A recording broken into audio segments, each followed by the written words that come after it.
Thank you, Chair and Ranking Member, and thank you, Chairman Powell. It's good to see you, and thank you for meeting with me last week.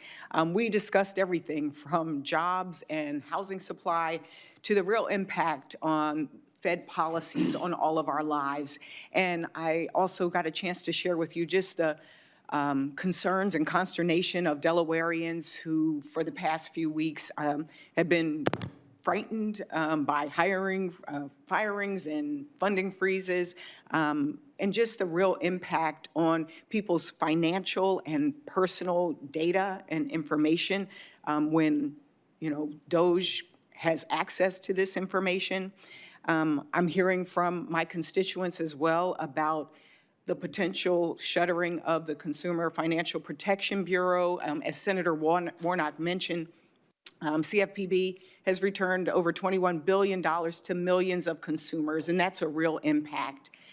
But I want to also highlight that it was your leadership in the Fed working with Congress and the Biden administration to really help answer that question that you were asked about if you had the choice to switch countries with France and Germany and others, that you said no, you'd rather be here.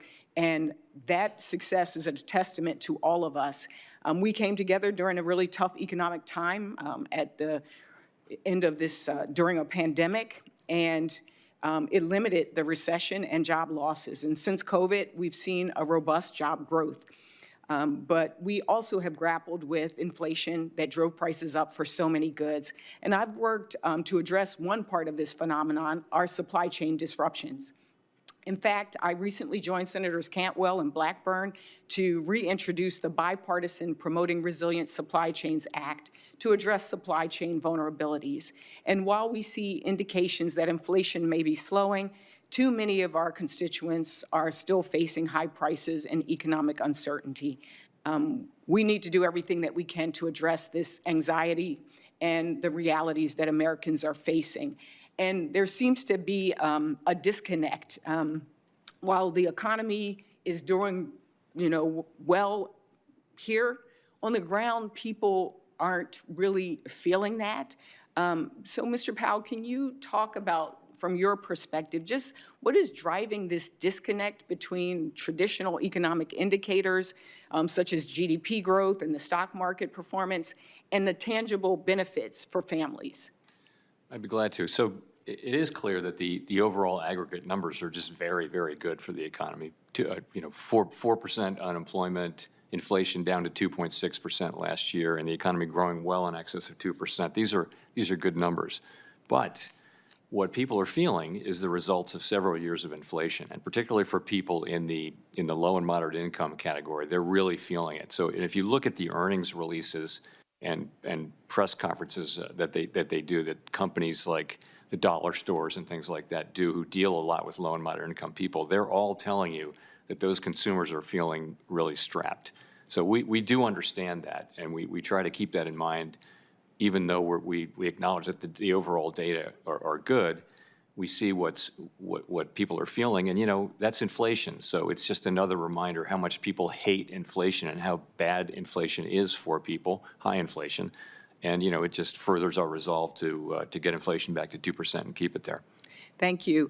One of the big areas that I focus on, you've heard many of us across the aisle talk about the housing crisis that we have in this country. And I know a few others have asked questions previous to me about this, but I would love to follow up afterwards with specifically what you think are the short-term and long-term things that we can do to really address the housing supply and affordability crisis.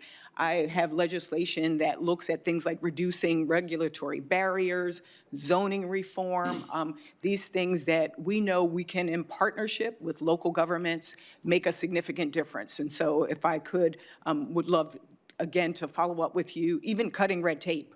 those kinds of things that we can do long-term and short-term. But I did want to mention one last thing in the 20 seconds that I have. The Fed listens, things that you do, activities that you do. Could you talk a little bit about that as well? Because working people, a lot of times people don't feel that they have a place in these kind of conversations, but can you talk about what the Fed does with Fed listens? So briefly, we did this as part of our review 5 years ago, and we do it on an ongoing basis now. And the idea is that we break out from the usual people that we talk to, which is a pretty diverse group, and try to deal directly with people who are experiencing the economy and our policies. And it's quite eye-opening to listen to people talk about it. We had one person at the Chicago conference 5 years ago who said, the expansion, which was then 9 years old, is just reaching my community. And he talked for some minutes about how companies were going into prisons and finding people who weren't going to get out for a year or two and training them and stuff like that. You could hear a pin drop. It was very telling stuff. So I think we learned from all that. And so we'll keep doing it. Well, I will end by saying, there's a famous quote, I think it's Martin Luther King, we may have come over on different ships, but we're all in the same boat now. We need to get it together. Thank you. I yield back.